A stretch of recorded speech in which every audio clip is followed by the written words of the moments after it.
Welcome to the Season 1 finale of World of Remnant. Today we're going to be doing the Great War. And we got the Volume 4 finale tomorrow. I'm excited. Let's go. Hopefully you won't need subtitles today. Oh, I am hyped. It is RWBY week. We got World of Remnant right now. We got the Volume 4 season finale thing tomorrow. And then we got the Volume 4 OST. The Great War. The Great War! What a terrible name for such a horrible time in history. Let's get into it. Though the war itself lasted around 10 years, the century leading up to it was filled with so much tension, you might as well lump them together. And most of that tension was coming from Mistral. Territories rich with resources and safe from Grimm have always been in high demand. But the Emperor of Mistral had managed to conquer nearly all that Anima had to offer. Thanks in part to an unlikely friend, Mantle. Oh, wow! The two kingdoms had formed an alliance. Mistral provided the small kingdom with goods unavailable in the frozen tundra. In return, Mantle introduced technological innovation as well as guidance in the settlement of Anima's cold, northern territory. It was good, until it wasn't.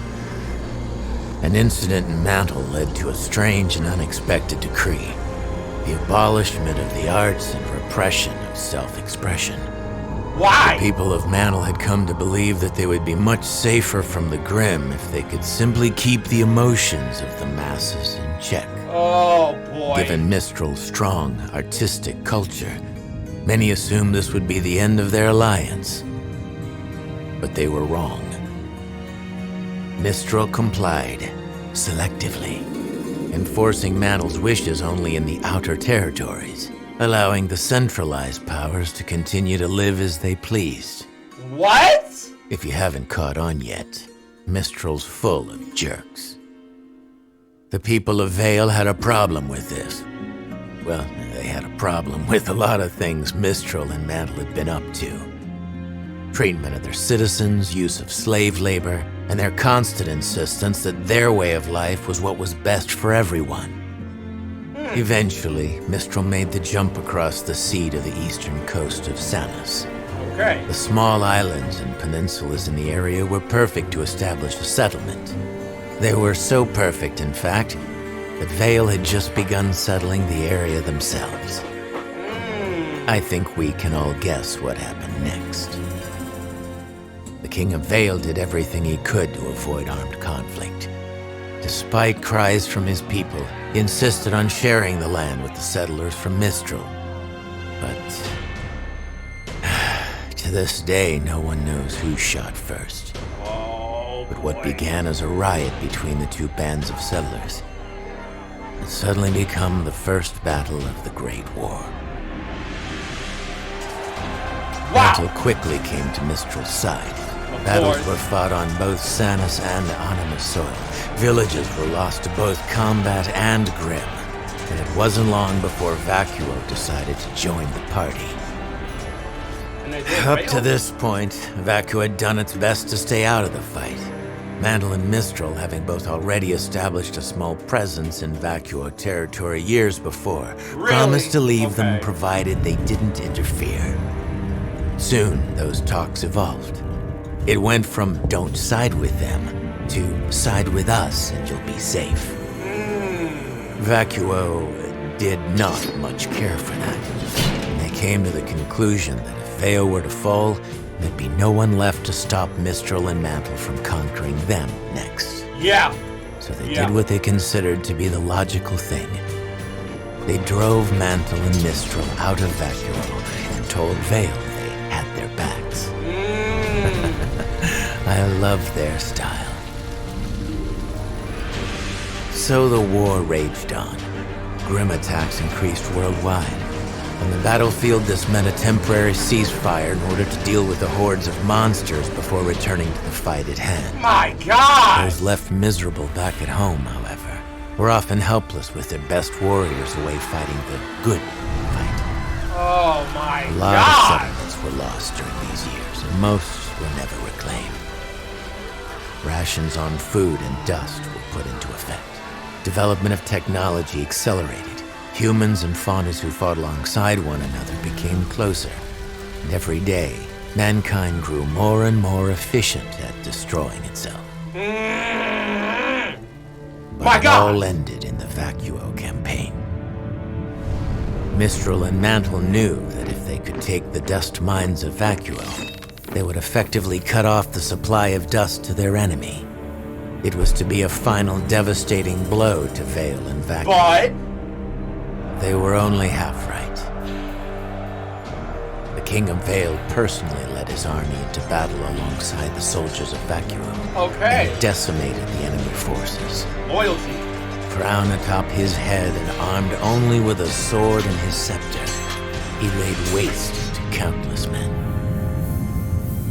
As the sand was soaked red with blood, Wow. the Grimm came in droves.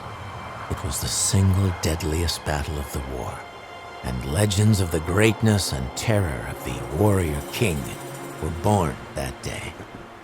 Okay. Historians will tell you most of these stories are nothing but grandiose hyperbole. Unusually violent weather conditions combined with Mantle's unfamiliarity with the desert combat are likely what led to such a high death count. But whatever the reasoning, everyone bowed to the King of Vale by the time it was over. The Great War had ended. The world was ready to live under the rule of Vale. But the king refused. The leaders of the four kingdoms met on the island of Vital, and it was there that they worked together to form a treaty and establish the future of Remnant. Territories were redistributed, slavery was abolished, governments restructured, and the warrior king, the last king Vale would ever have, founded the Huntsman Academies and placed his most trusted followers in command of each kingdom's school. He would teach the world to fight so long as we promised to fight for ourselves. Wait! Hold on. I know it's a reach. Relax in the comments. I love you all. Anyway. Now, in the last, or one of the last episodes, I forgot what chapter it was. I think it was chapter either 7 or 8, where we were talking with Oscar Pin. Oscar said, I helped build the kingdom or the Academy of Haven. Just gonna leave that there. And never against ourselves. I should have just let him Seems like finish. we haven't kept our end of the bargain.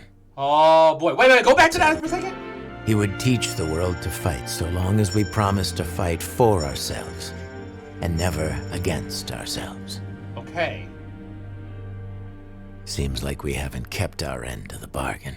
Damn! Wow! And there it is.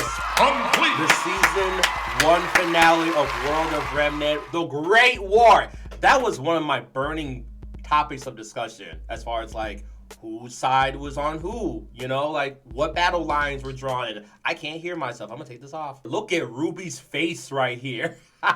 So much good information. I don't think Ozpin's dead.